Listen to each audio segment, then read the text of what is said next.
DJ के sound बढ़ाना,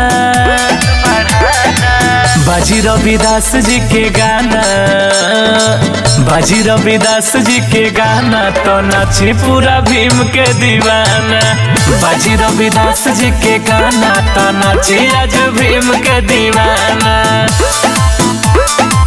बाजी रविदास जी के गाना तो नाची पूरा भीम के दीवाना।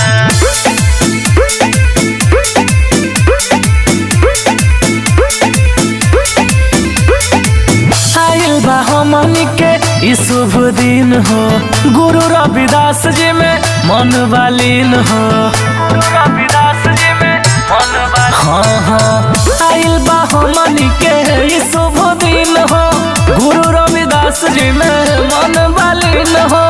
साथे मिथिलेश विकास को बुलाना।